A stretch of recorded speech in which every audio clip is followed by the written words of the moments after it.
poursuit dans la lancée de cet avant-midi où on a déjà bien mis la table, on a vu beaucoup de notions en jeu.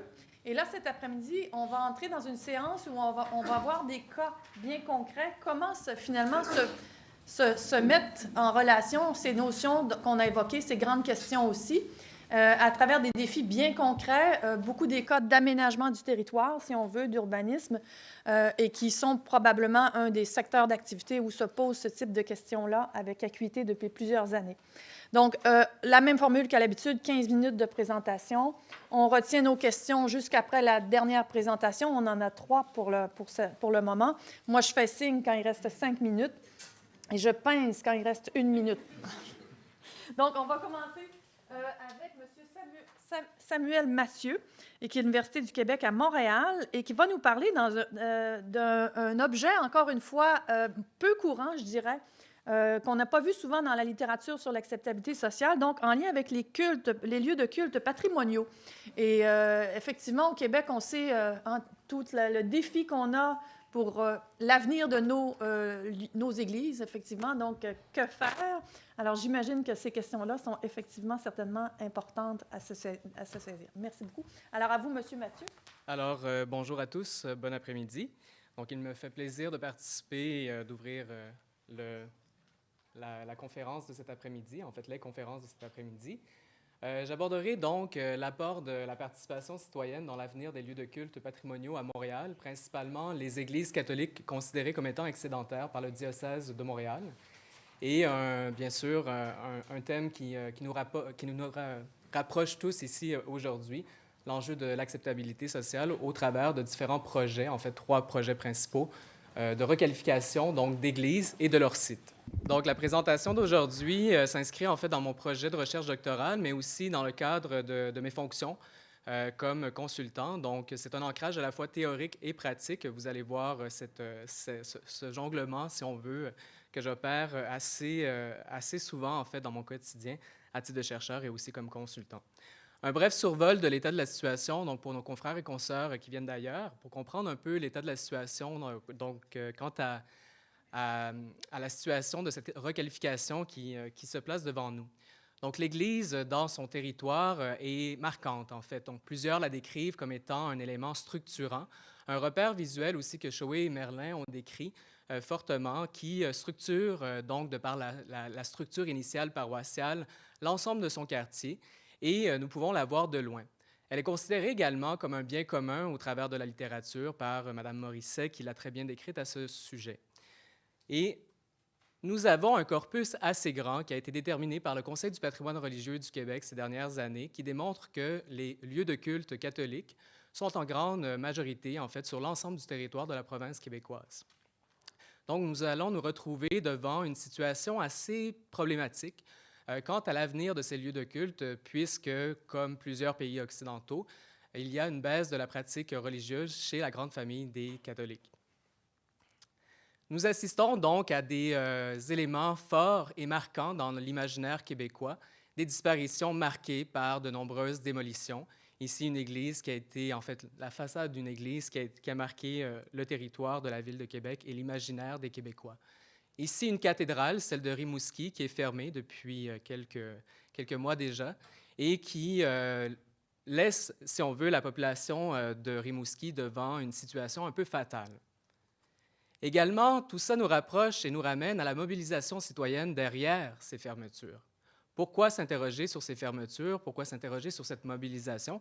C'est en fait ce qui m'a amené à développer mon sujet de recherche et à réfléchir sur l'avenir de ces lieux de culte en lien et en relation avec cette mobilisation citoyenne qui s'opère derrière donc ces groupes à la fois communautaires, mais aussi composés de différents participants, riverains, etc., qui ont un intérêt marqué à vouloir défendre leur Église à eux, considérée un peu comme les châteaux. Puisqu'il faut comprendre que le patrimoine ici au Québec est assez jeune et que dans plusieurs villages, quartiers, disons, urbains, l'Église est considérée comme un château, comme les grands châteaux que l'on peut voir en Europe. 2005 a été une année marquante, une année où il y a eu une commission parlementaire sur l'avenir des lieux de culte du Québec. Et c'est une année qui a été marquée également par le développement de la politique culturelle à Montréal. Et un des enjeux soulevés a été l'avenir donc des lieux de culte à Montréal, qui a été, disons, mis de côté, si on veut, par la suite, quant aux grandes orientations prises par la Ville de Montréal. Et c'est l'un des axes que je vais privilégier. Différents séminaires ont été également développés dans l'univers académique et universitaire et différentes publications également. Donc, depuis 2005 et ce jusqu'à aujourd'hui, et il y a même un relent depuis toute la crise sur la laïcité et la charte de la laïcité qui a bien fait couler d'encre dans les dernières années, a permis de retrouver en fait l'intérêt de la population marqué vers l'avenir de ces lieux de culte. Et également, le Conseil du patrimoine religieux du Québec s'est penché sur ces églises en mutation.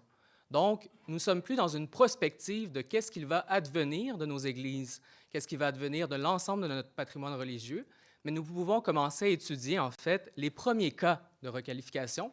Et pourquoi se concentrer sur la requalification? Pour vraiment avoir, et non pas sur la reconversion. Pour ma part, je me concentre donc sur le nouvel usage de l'Église, l'objet en soi, ainsi que son site et la relation donc, que ce site et cette Église opèrent avec son tissu urbain. Également, donc, dans les médias, la littérature, etc., on s'est rendu compte qu'il y avait un grand imaginaire marqué par des églises en condo, donc appartements achetés par la population, mais c'est une fausseté. En quelque sorte, nous avons aussi dans notre territoire de nouveaux lieux de culte minoritaires qui prennent aussi place dans l'espace public et ce qui nous amène à une diversité donc de lieux de culte qui sont transformés pour différents usages. Ce qui nous amène maintenant à cette problématique plus précise sur en fait l'apport de la participation citoyenne dans ces projets de requalification et dans cette diversité qu'offre le corpus québécois. Il faut comprendre la relation ou l'arrimage qu'on peut déterminer entre les vagues en fait, de démolition massive qui ont été opérées dans les années 70. Et nous avons ici un fait marquant de la destruction de la maison Van Horn. Je m'éloigne, certes, du patrimoine religieux, mais ça a été un fait marquant dans les luttes patrimoniales, ce qui a permis de conscientiser en fait une partie de la population sur la disparition d'un patrimoine. Et nous assistons à ce même retour par rapport à la disparition potentielle de ce patrimoine religieux qui est très important sur le territoire québécois. Des faits marquants, Expo 67, des infrastructures, nous sommes devant un urbanisme fonctionnel et nous avons donc des luttes patrimoniales qui commencent à s'imposer sur le territoire. Nous avons célébré ces dernières années 50 ans de participation citoyenne, 40 ans d'action en patrimoine et 20 ans du Conseil du patrimoine religieux cette dernière année. Ainsi, il y a un arrimage très intéressant à opérer entre les différentes lois qui se sont développées depuis le début du siècle dernier jusqu'aux consultations actuelles sur la future politique culturelle du Québec, où l'un des enjeux est l'avenir ou les enjeux et les défis entourant le patrimoine religieux du Québec. Depuis 2002, nous avons à Montréal l'Office de consultation publique de Montréal qui nous offre en fait une tribune consultative et qui permet aux citoyens de s'exprimer sur différents enjeux, mais principalement liés en fait à de grands projets mobilisateurs ou de revitalisation urbaine. Dans le cas de transformation donc du patrimoine religieux, les arrondissements ont des pouvoirs plus importants depuis en fait qu'il y a les comités consultatifs d'urbanisme quant à l'acceptation ou non de transformation de bâtiments importants sur leur territoire. Nous pouvons voir donc également depuis la consultation publique qui a été opérée en 2007 sur la nouvelle loi sur le patrimoine culturel du Québec, il y avait un enjeu principal, en fait, qui était soulevé quant à la prise en compte des besoins des collectivités par rapport à leur propre patrimoine sur leur territoire. C'est un enjeu qui a été soulevé, mais qui est peu opéré actuellement en termes de gouvernance patrimoniale. Également, l'un des 16 principes sur la loi sur le développement culturel, sur la loi sur le développement durable, pardon, était le 8e principe qui était axé principalement sur les pouvoirs et les responsabilités, donc dédiés et délégués au niveau des citoyens comme tels. Donc, nous nous sommes penchés sur ce cadre référendaire, sur ce cadre juridique pour pouvoir véritablement comprendre dans quel contexte la requalification des lieux de culte peut s'opérer. Donc, deux axes très importants, la loi sur l'aménagement et l'urbanisme, qui offre des mécanismes officiels, donc à la fois consultation publique et référendum. Par contre, nous sommes toujours dans un pouvoir ou dans une position d'information et de consultation. Et nous assistons au même moment à l'émergence de stratégies bottom-up ou d'empowerment qui proviennent du bas, et c'est là où nous assistons au développement de micro-projets. Et ces micro-projets commencent à se développer en lien avec les projets de requalification d'églises, et nous assistons à une mobilisation très intéressante quant à l'avenir de ces lieux de culte. Trois concepts clés sur lesquels nous allons nous baser. Je vais vous présenter rapidement les trois projets sur lesquels la recherche se développe. La patrimonialisation. Donc d'abord, pour qu'un lieu soit considéré comme étant patrimonial ou d'intérêt pour la population, il faut qu'il soit reconnu par cette population.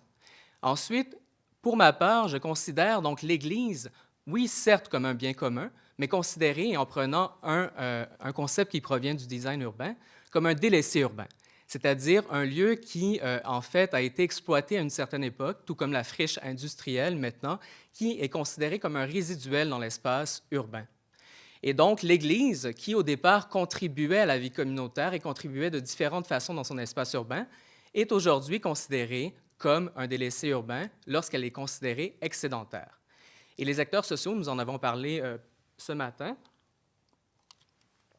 Donc, les acteurs qui sont impliqués, en fait, dans le processus sont très importants. Et c'est vraiment sur cette troisième dimension que la recherche se base. Donc, notre objectif est de comprendre ou de s'interroger sur le phénomène grandissant de la participation citoyenne, et ce, dans le cadre des mécanismes en place, afin de véritablement comprendre où est la réelle place du citoyen dans la recherche de solutions pour l'avenir des lieux de culte patrimoniaux, donc principalement les églises catholiques excédentaires à Montréal, qui s'inscrit bien sûr dans l'actuelle consultation. Donc, est-ce que nous pouvons dépasser ce paradigme ou cette position de consultation pour comprendre ou tendre vers une délégation, en fait, des pouvoirs aux citoyens pour prendre place dans les enjeux définis quant à l'avenir et à la pérennisation de ce patrimoine religieux qui est très important sur le territoire québécois?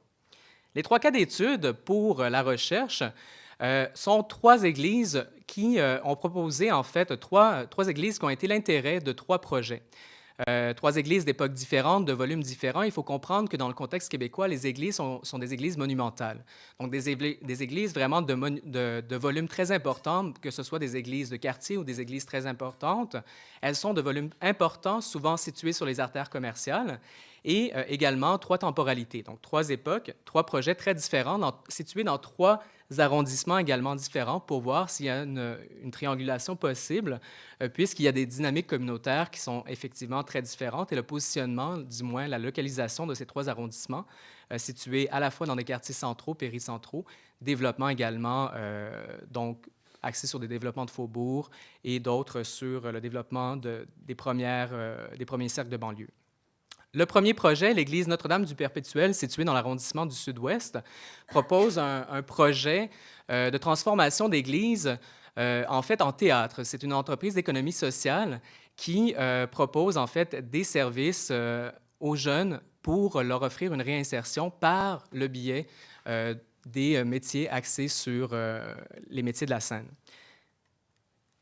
Le seul élément, si on veut, qui est palpable dans ce projet-là au niveau de la consultation, c'est donc la consultation publique qui était obligatoire dans le processus obligatoire pour la transformation ou du moins pour chercher un nouvel usage. Il y a eu, comme vous pouvez voir au bas de l'écran, uniquement 14 participants qui se sont présentés à la consultation publique. Nous avons structuré donc un premier organigramme qui présente une structure verticale. Mon intérêt était de cibler trois projets donc, communautaires pour voir si les promoteurs communautaires étaient davantage axés sur la participation citoyenne et de voir à quel point ils pouvaient intégrer en fait, les citoyens dans leur réflexion et dans le processus d'idéation. Donc, bien sûr, des projets, ou du moins mon intérêt est de se concentrer sur tout le processus d'idéation en amont de projet et non pas sur la finalité du projet. Donc, on peut voir ici une structure verticale, donc un promoteur assez traditionnel, quoi qu'il en soit. Ici, un deuxième projet qui, malheureusement, ne s'est pas finalisé. Donc, un projet qui est un espace citoyen et qui voulait offrir un lieu d'idéation. Donc, des coporteurs de projets qui se sont concentrés à vouloir réfléchir autrement l'avenir d'un lieu de culte pour offrir, en fait, donc pendant 3 semaines de résidence, un lieu citoyen où les citoyens pouvaient réfléchir à l'avenir de leur lieu de culte. Et il y avait à la fois donc, des organismes, des riverains, etc. Donc, différentes personnes qui étaient interpellées, oui, par le patrimoine religieux, mais également interpellées par le devenir de leur quartier. Donc, une structure ici plutôt horizontale qui a mené un projet d'idéation, mais qui malheureusement, par rapport aux décideurs officiels, principalement le diocèse de Montréal, ne s'est pas opéré. Le troisième projet, un projet de facture plus contemporaine, une église qui au départ n'avait pas nécessairement d'intérêt pour la population et c'est en cours de processus que cette église a été citée par la Ville de Montréal et par donc la relation avec le Conseil du patrimoine religieux du Québec et le Conseil du patrimoine de Montréal. Un processus qui a été à la fois très ouvert, où on a fait entrer différents acteurs locaux.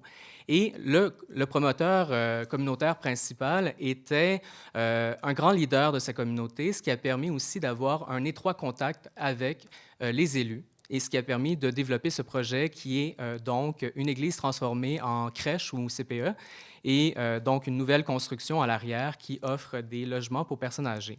Un processus donc centralisé. 3 processus qui sont très différents et qui offrent des premiers constats pour reprendre l'échelle d'Ernstein. Je vais conclure là-dessus. 3 projets donc, où on peut voir qu'il y a véritablement 3 niveaux. Dans ces 3 niveaux, ce qui est intéressant, c'est que nous tendons à aller de plus en plus vers des processus où il y a une réelle délégation des pouvoirs, dans des projets où le promoteur tend à vouloir intégrer les citoyens. Par contre, dans le cadre actuel et les mécanismes qui ont été développés depuis quelques années déjà, ces mécanismes ne sont pas nécessairement adaptés à cette réalité actuelle et donc plus on se situe en fait vers le niveau 7 pour Saint-Marc, par exemple, si les décideurs officiels, tant le propriétaire, puisque nous sommes dans un contexte de droit civil, ou ceux qui vont réglementer en fait au niveau des arrondissements, si ces décideurs officiels n'autorisent pas tout ce qui a été idéisé et développé lors de la conception, c'est très rare que ça va pouvoir donc se développer. Il y a donc des limites par rapport à ces mécanismes officiels et nous tendons de voir si justement ces nouveaux projets peuvent influencer les décideurs officiels à revoir les mécanismes officiels actuels. Merci.